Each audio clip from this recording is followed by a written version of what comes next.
So for the next example, I have indicated in green the inside function, and the red indicates the derivative of that inside function, which should take care of the outside part of that function. So again, I'm going to use a let statement. In this case, I'm going to let u, the inside function, equal x squared plus 3. The du, when I differentiate this then, the du by dx is equal to 2x.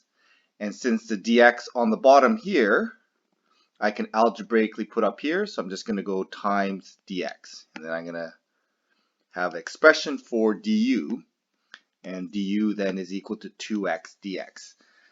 Now I want to replace only the x dx on the outside here. So what I can do is algebraically rearrange this, and I get du over 2 is equal to x dx. So I've got the parts for the substitution. I'm going to rewrite this integral as the integral of cosine of u, okay, which I'll do in green here, cosine of u, and then the x dx can be replaced by du over 2. Okay, so now I've generated an integral in terms of u. That coefficient of 1/2 can come to the front, and I'll then integrate this as a standard integral. So it becomes cos u du.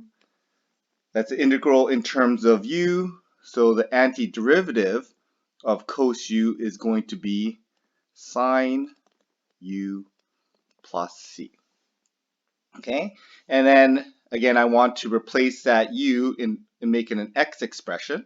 So then I'm going to use the x expression here, okay, up here, and replace that, and I end up with sine of x squared plus 3 plus c. And there's my integral or antiderivative of x cos x squared plus 3. And I can check again. So if I check that, my check looks like this. I take the derivative of that expression. So 1/2 sine x squared plus 3 plus c. The derivative of that becomes 1/2 cosine of x squared plus 3 times, I have to apply the chain rule here because the inside embedded function, times 2x, plus the derivative of c is 0, and then rearranging this expression, the times 2 divide 2 cancel out. So I end up with x cos x squared plus 3. Yep, that matches my original integral. Check, that works. Okay. So for the next example here, I haven't outlined it, so we have to kind of think about what is going to be the inside part of this function, and then what's the leftover outside part of this function, and does the derivative of the inside account for the outside part? Okay. So if we look at this function, there's kind of some natural inside parts. So the ln 3 ln x could be the inside part, or we can say that we've embedded an x in the reciprocal function, and those are kind of our only choices. So the obvious choice ends up being then, well, we probably should let our inside function probably be the log function. Okay, now we could use 3 log x. I'm just going to use the log x and keep the 3 in that expression. So when I differentiate this, I end up with the derivative is 1 over x. Oh, there we go. That 1 over x is going to account for the outside portion. And then I'm going to move the dx to this side here. And there it is. My du is showing up in my expression, and it's the outside portion of that expression. Okay. So now I can do my substitution. I'm going to take the integral of sine of 3 ln x becomes now 3, instead of ln x, I'm going to use the substitution u. And the x dx is going to be replaced by this du expression here.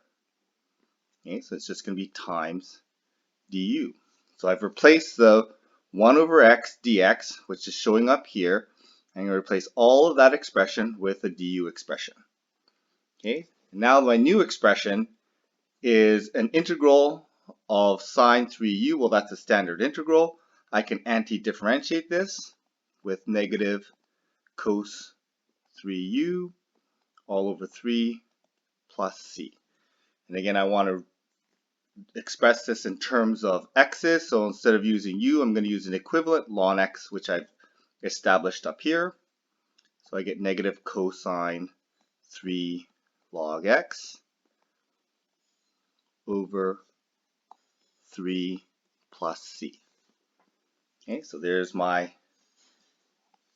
integral of that sine 3 log x over x dx expression. So again, I'm just going to one more time check this.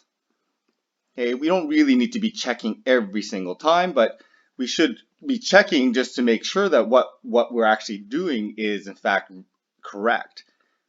So if I'm going to check this, I'm going to differentiate that expression, negative cos 3 log x over 3 plus c. The derivative of cos is going to be negative sine, so I end up with positive sine 3 log x over 3. Using the chain rule, I need to differentiate that expression inside, so I end up with 3 over x. Okay, the derivative, and then plus the derivative of c is going to be 0. The x's the 3's cancel here, so I end up with sine 3 log x all over x as my derivative. Yeah, the derivative undoes everything that I've done here, so I end up with what I started with. Check. That's all looks good.